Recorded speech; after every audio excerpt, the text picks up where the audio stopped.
Allison. We're looking at Illustrative Math 8th grade, Unit 2, Lesson 3, Activity 2, Dilation Obstacle Course. And I'll be honest, this task kind of confused me at first because I wasn't sure what they meant by dilate B, meaning dilate point B. I didn't get it at first. I'll be honest. I totally didn't get it at first. But what we need to recognize is it says dilate B using a scale factor of 5 and A as the center of dilation. Which point is its image?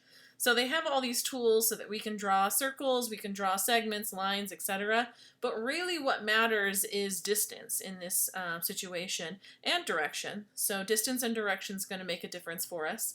So we want to use A as our center of dilation. So we need to know how far is B from A. So I'm going to use this centimeters tool, this measurement tool, and I'm going to click A and B to find out how far apart they are. And they are about 2 centimeters, I'm assuming, because it was marked with cm, 2 centimeters apart, and so let's call it 2 units. So I need to find a point that, if it's 5, my scale factor is 5, it needs to be about 10, it's not exactly 10 because that's not exactly 2, about 10 units away. And so I could look to H, so if A was my center of dilation, how far is A to H through B? So how far would that distance be right there? And it's only about 6. So that's not a scale factor of 5. That'd be a scale factor of about 3. So it's probably through I. And so again, A passing through B, because A is our center, B is really the point we're looking at. We're going to continue on that path or that trajectory, and we'll get to I. And you can see that that is about 10 units away. So I is the image of B with a scale factor of 5, using A as the center of dilation.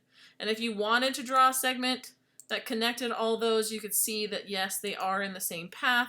We are passing through those points, and so this is involves both direction and distance as we look at it. So when you look at this next one, using H as the center of dilation, dilate G so that its image is E. So we want to let's clear that out. There's got so much gobbledygook on there.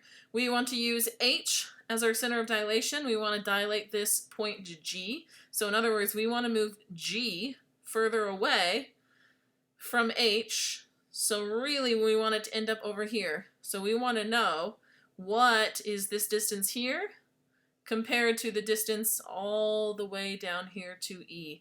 And using that's going to help us figure out what that scale factor is. We'll be able to compare this distance here to this distance all the way to E. So good luck with the rest of these. Hopefully this video helps make it more sense, because at first I just jumped in and I was like, you want me to do what? And so I hope this clears it up a little for you so that you can do 2 through 7 and understand what they mean by that. Let me know if you have any questions.